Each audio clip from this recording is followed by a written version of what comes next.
நாயகி சாய் பல்லவி அவர்கள், மேஜர் முகுந்த் வரதராஜன் அவர்களுடைய நிஜ வாழ்க்கை கதாநாயகி இந்து ரெபேக்கா வர்கீஸ்.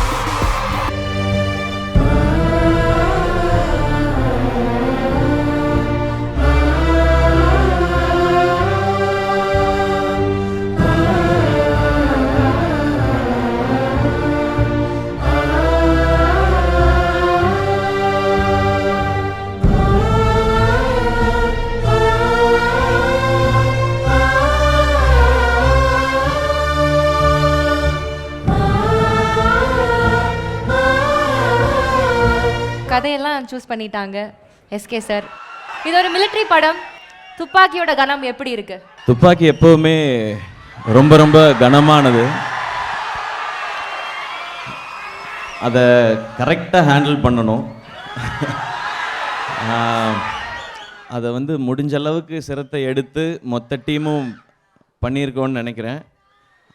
சார் சொன்ன மாதிரி இந்த கதையை நான் அப்படி தான் யோசிக்கிறேன். இந்த கதையை நான் தேர்ந்தெடுத்து யோசிக்கல, இந்த கதை என்ன தேர்ந்தெடுத்திருக்குன்னு தான் நினைக்கிறேன். ஏன்னா என்னை பொறுத்த வரைக்கும் மேஜர் முகுந்த் வரதராஜன் அப்படின்றவர் ஒரு சூப்பர் ஹீரோ. அவருடைய நிஜ கதையை, அவர் வாழ்ந்த வாழ்க்கையை திரையில் சொல்கிறதுக்கு எனக்கு கொடுக்கப்பட்டிருக்க ஒரு வாய்ப்பு. எல்லா படமும் சின்சியராக செய்வோம். இந்த படம் வந்து எவ்வளவுக்கு எவ்வளோ அந்த சின்சியாரிட்டியும் தாண்டி என்ன கொடுக்க முடியுமோ அதை கொடுத்து பண்ண வேண்டிய பொறுப்பு இருக்குது. ஏன்னா ஒரு 2 பேர் அவங்க வாழ்ந்த வாழ்க்கை. ஒன்று வந்து மேஜர் முகுந்த் வரதராஜன் அவர்கள், இன்னொன்று இந்து மேம்.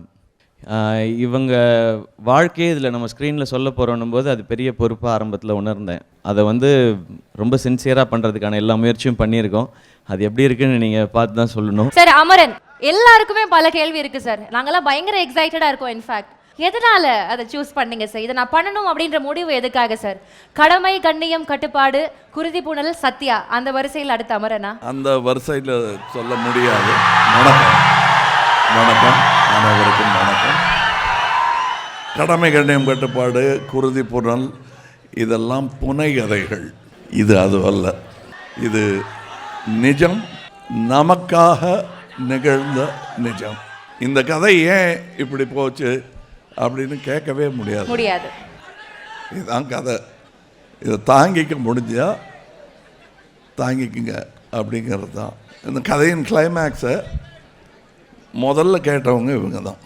நம்ம அதுக்கப்புறம் அவங்களுக்கு பதக்கம் கொடுத்தோம், போஸ்டுமஸ்லி பல மரியாதைகள் செய்தோம்.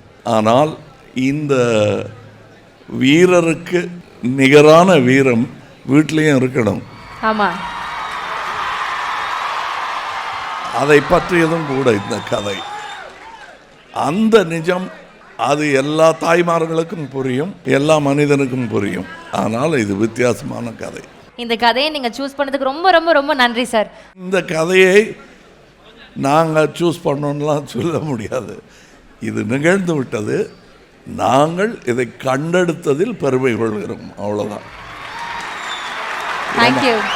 இது என்னமோ இது எங்களுக்கு பங்கு என்னன்னா இது இந்த கடமையை செய்திருக்கிறோம் என்னும் பங்கு தான் சார். அந்த கண்டெடுத்தல் அப்படின்ற ஒரு விஷயம் சார் சொன்னாங்க. எப்படி கண்டெடுத்தீங்க? நீங்கள் வந்து இந்து மேம் கிட்ட பேசின உடனே உங்களுக்கு அந்த ஒரு ஸ்பார்க் வந்துச்சு அப்படின்னு நாங்கள் கேள்விப்பட்டோம். என்ன இருந்துச்சு அந்த கான்வர்சேஷனில் உங்களை வந்து இந்த படம் எடுக்கிறதுக்கு அந்த உந்துதலாக இருந்த விஷயம் என்ன சார்? இது எவ்வளோ பெரிய ஜேர்னி, இது எவ்வளோ சோல்ஃபுல்லான ஒரு ஜேர்னி அப்படிங்கிறது வந்து தெரிஞ்சது. இப்போ அமரன் அப்படின்னா ஒரு வார் ஃபில்மாக இருக்குமா, ஒரு சோல்ஜரோட ஜேர்னியாக இருக்குமா, இப்படி எல்லா ஃபில்மும் தான் அது. But Amaran is primarily love story. அது வந்து ஒரு மனைவிக்கு கணவன் மீது இருக்கிற ஒரு காதல், வீரனுக்கு வந்து கண்ட்ரி மேலே இருக்கிற ஆர் தன்னோட ஜாப் மேலே இருக்கிற அந்த பேஷன் மேலே இருக்கிற ஒரு செல்ஃப்லெஸ் லவ், இந்த கிரேட்டர் லவ்னு சொல்லுவாங்கள்ல, அந்த மாதிரியான ஒரு லவ் ஸ்டோரி. ஸோ இதை எப்படி வேணாலும் அர்த்தம் பண்ணிக்கலாம். But the films journey started with her, with that one meeting. அப்படி தான் இது ஸ்கிரிப்டாக மாறுச்சு. அதுக்கப்புறம் தான் அதுக்கு ஸ்க்ரீன் பிளேவே பண்ணீங்க. Okay, very nice.